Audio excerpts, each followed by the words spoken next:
నీ గురించి ఆలోచించడానికి నీకు మీ అత్తయ్య గారు ఉన్నారు, 2 అన్నయ్యలు ఉన్నారు. కానీ నీ వెంట నడిచి వచ్చిన నా కోసం ఆలోచించడానికి ఎవరున్నారు? మా అక్కయ్య ఉన్నా కూడా నేను తనకేమీ చెప్పలేను. అసలే బాధలో ఉన్న మా అమ్మకి ఇవన్నీ చెప్పుకోలేను. ఇంకెవరికి చెప్పుకోవాలి?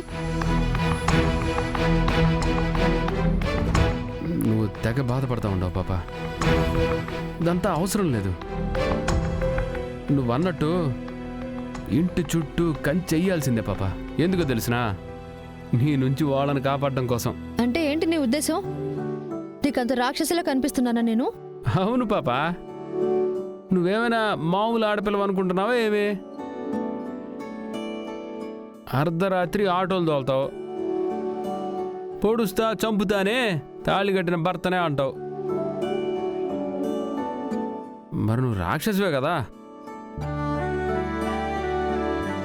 కాకపోతే అందాల రాక్షసివి.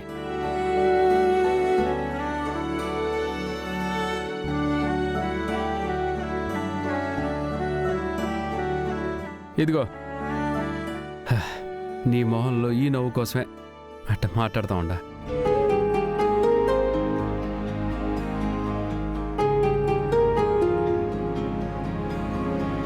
నువ్వు చెప్పేది నిజమే పాప. నేను అట్ట చేసి ఉండకూడదు. నా కోసం వచ్చిన నిన్ను ఒంటరిగా వదిలేసి అట్ట పోవడం తప్పు కదా.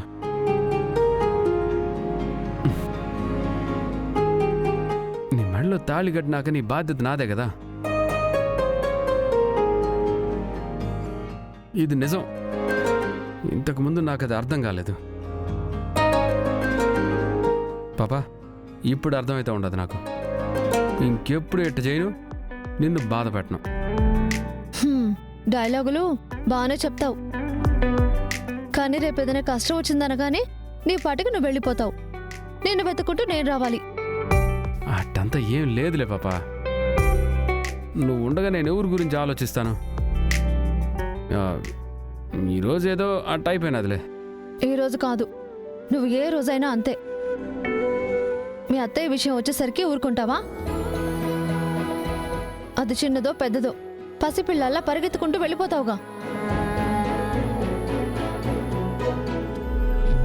నువ్వు ఇలా సంతోషంగా ఉంటే నాకు సంతోషమే చిరంజీవి.